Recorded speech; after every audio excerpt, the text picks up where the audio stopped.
আর কিছু আছে দুটোর মধ্যে একবার এরকম এখানে কতগুলো জিনিস একসাথে চলে আসে। তুমি এখানে যে প্লাস্টারটা দেওয়া আছে এটা তুমি দেখলাম নাকি? আচ্ছা, তারপরে ডিজিটাল এরিয়া কিছু এক্সপোজড আছে সেটা তুমি দেখলাম। কি দেখবা? দেখা যায় একটা শর্ট আর্ম ব্যাক স্ল্যাব অথবা শর্ট আর্ম ফুল প্লাস্টার, দুটোর যে কোনো একটা থাকতে পারে। শর্ট আর্ম ব্যাক স্ল্যাব অথবা শর্ট আর্ম ফুল প্লাস্টার, আর যদি এখান থেকে থাকে তাহলে লং আর্ম ব্যাক স্ল্যাব আর লং আর্ম ফুল প্লাস্টার। এই ছোট্ট জিনিসটা কি ডিফারেন্সিয়েট করা যাবে না? দেখেই তো একটা তো রোল ব্যান্ডেজ থাকে, একটা তো সরাসরি প্লাস্টার দিয়ে স্মুথ সারফেস থাকে, এই তো নাকি? এটা কি দেখে বোঝার ক্ষেত্রে আর কোনো মানে কষ্টকর কোনো পয়েন্ট আছে? তাহলে এটা আর ডিজিটাল এরিয়াতে কি এই এরিয়াটা আমরা দেখে কি বুঝবো? কালার চেঞ্জ আছে, কালার চেঞ্জ বা খুব বেশি কিছু কি অথবা কোনো ডিফর্মিটি আছে এরকম হয়ে পড়ছে কিনা, অথবা এরকম কোনো ম্যালেট ফিঙ্গার কোনো ডিফর্মিটি আছে কি ডিজিটাল এরিয়া। তো এই লুকে কিন্তু এই ছোট্ট জিনিসটা, এটা যদি তুমি এরকম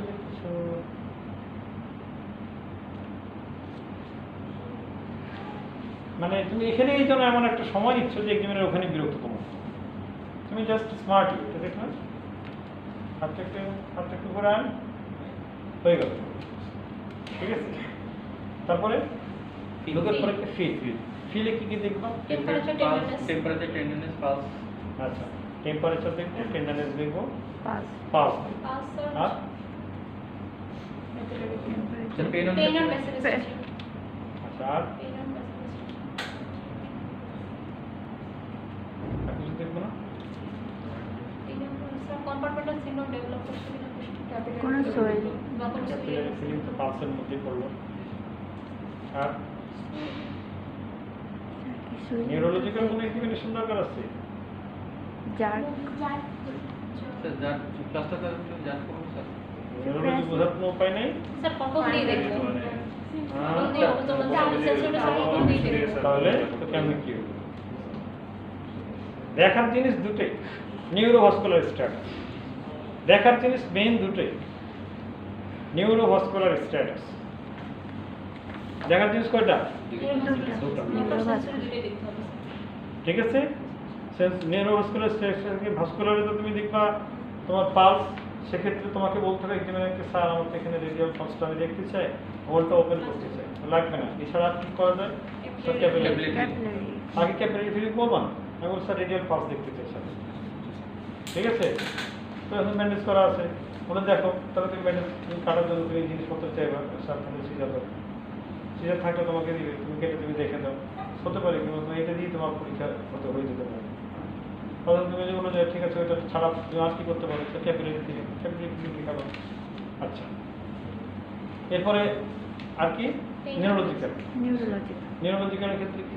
সেন্সরি আর মোটর, সেন্সরি আর মোটর।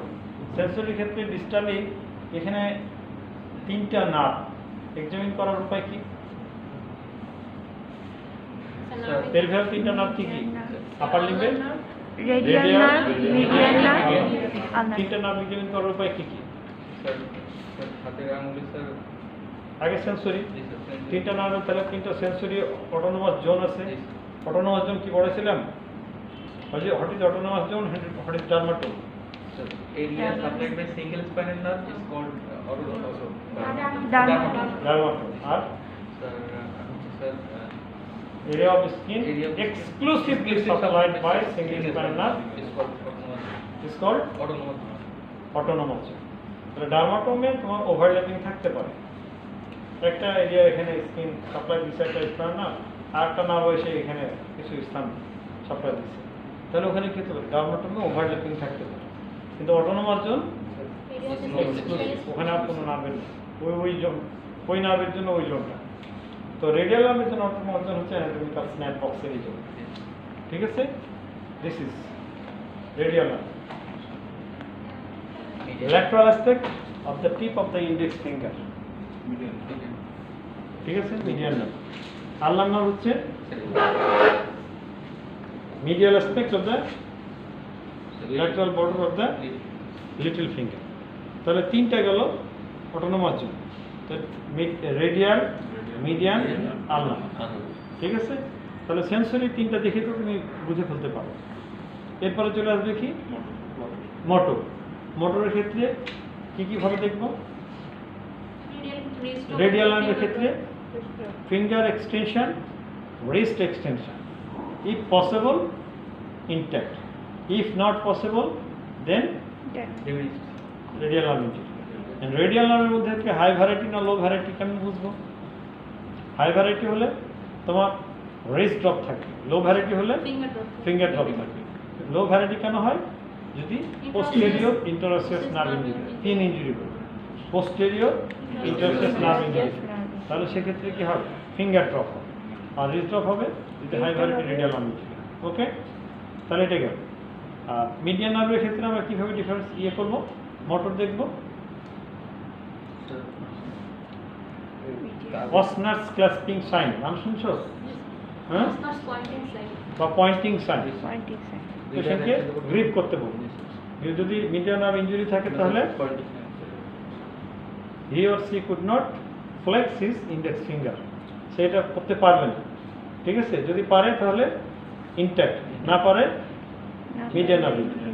এখন মনে করে এটা পারতেছে, আবার সেন্সরি এখানে ইনট্যাক্ট আছে, না পারতেছে না, এটা পারতেছে না, আবার সেন্সরি ইনট্যাক্ট, তাহলে এখন কি হবে?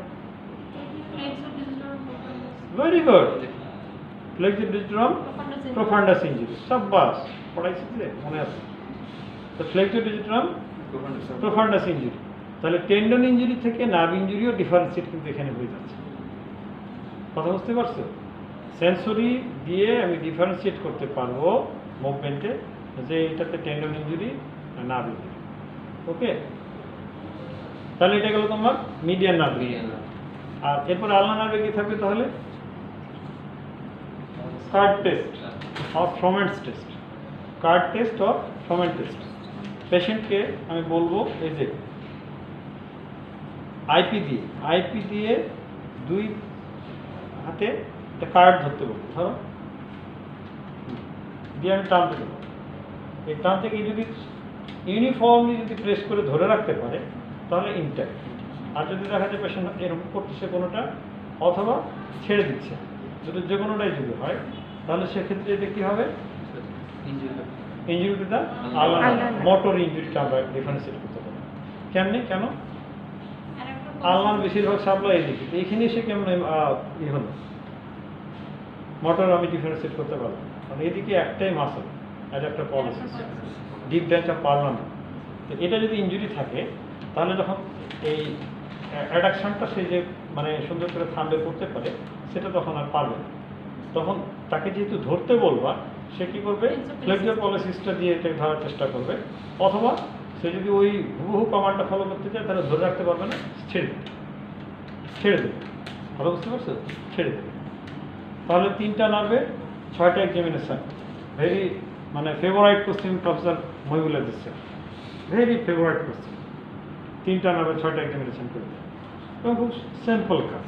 তুমি একটু কটন বা কিছু একটা নিয়ে এই এই এই হয়ে গেল। ঠিক আছে, হাতটা ফিঙ্গারটা উঠান, রিস্টটা উঠান, ঠিক আছে, হাতটা এরকম করেন, হয়ে গেল। কার্ডটা দিয়ে ধরে দিলেন 30 সেকেন্ড। বুঝতে পারছো? এই প্র্যাকটিস যত করবা তত প্রম্পটলি এক্সামিন করে দেখাতে পারবা। হ্যাঁ, হেজিটেট করবা। কথা বুঝতে পারছো? এই পরীক্ষা শর্ট কেস এক্সামিনেশানে লং কেস এগুলো হচ্ছে একটা মানে ড্রামার মতো, নাটক মঞ্চায়।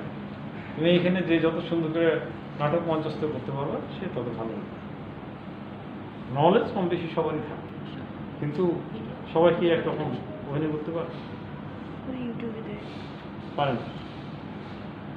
তাহলে neurovascular status is very very sensitive. তাহলে লুকে এসে তাহলে প্রথম দেখলাম প্লাস্টারটা, আর সাথে স্কিন কালার, ডিফর্মিটি এসব কিছু আছে কিনা, সোয়েলিং টোয়েলিং। এরপর হচ্ছে কি ফিল এসে তুমি তোমার পালস দেখবা এবং নিউরোলজিক্যাল এক্সামিনেশন খুবই জরুরি, কখনো ভুলো না। প্র্যাকটিক্যাল লাইফে ওই জিনিসগুলো খুব দরকার। ঠিক আছে,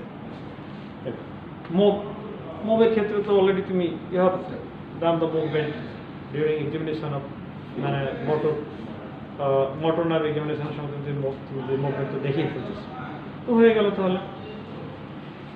এরপরে তুমি প্রক্সিমাল জয়েন্টের মুভমেন্টও দেখতে পারো, এগুলো তো কোনো স্টিফনেস আছে কিনা এই সময়। প্রক্সিমাল এবং ডিস্টাল জয়েন্ট দুটোর মুভমেন্ট তুমি দেখি, তা লুক ফিল মুভ হয়ে যাবে, কেমন? এরপরে তোমাকে হয়তো তোমাকে জিজ্ঞেস করবে এক্সামিনে যে তাহলে তোমার ডায়াগনোসিস কী হবে, তোমার তুমি হিস্ট্রি নিয়ে না এক্সামিন করবে, এরপর তো তোমাকে diagnosis.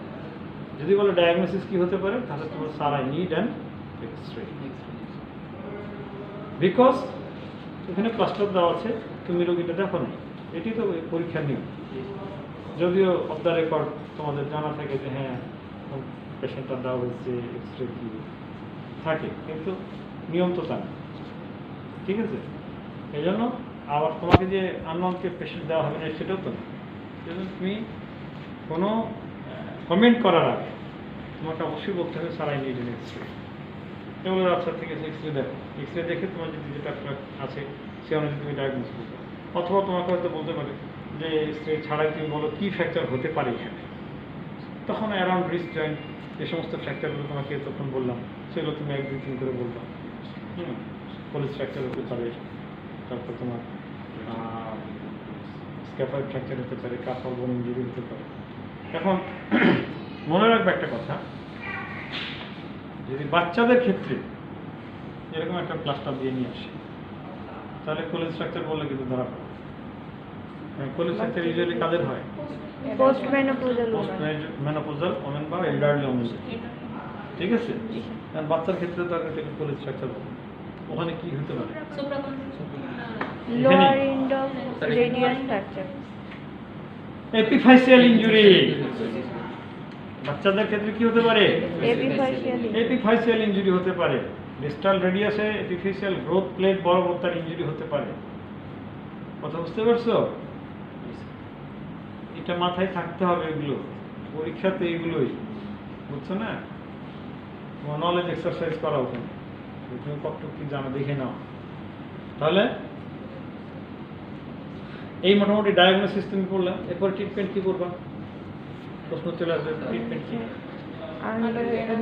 adequate muscle relaxation and general anesthesia. Under general anesthesia, with And adequate muscle relaxation, traction and counter traction, reduction, Traction and counter traction in the line of the In the bone, line of the bone, and reduction reduction of fragment. of fracture fragment, and তার আগে একটা কথা হচ্ছে disinfection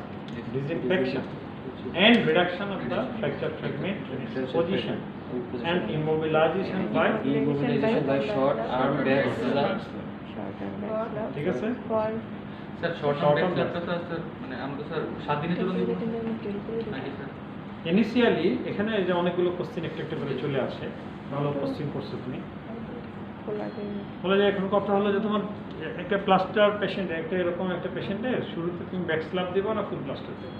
কথা আছে যে পরীক্ষা করছে, হ্যাঁ ব্যাক স্ল্যাব দেবো, ফুল প্লাস্টার কেন দেবো না? Ongoing swelling টা prevent করার জন্য আমরা back slap টা দিই। প্রিভেন্ট করার জন্য আমরা প্রথমে ব্যাক স্ল্যাপ দেব। ফুল প্লাস্টার দিলে অসুবিধা কি? Sir compartmental compartmental syndrome. ঠিক আছে, তাহলে ব্যাক স্ল্যাব এবং ফুল প্লাস্টার কনসেপ্ট যেন ঠিক থাকে যে শুরুতে আমরা কখনো একটা ফ্র্যাকচার লিঙ্ক আমরা ফুল প্লাস্টার দেবো, আমরা ব্যাক স্ল্যাব দেবো, ফুল প্লাস্টার দেবো না, ঠিক আছে? Followed by whenever the pain swelling subside, then we will apply then full full plaster. Apply full plaster. full plaster. আচ্ছা, তাহলে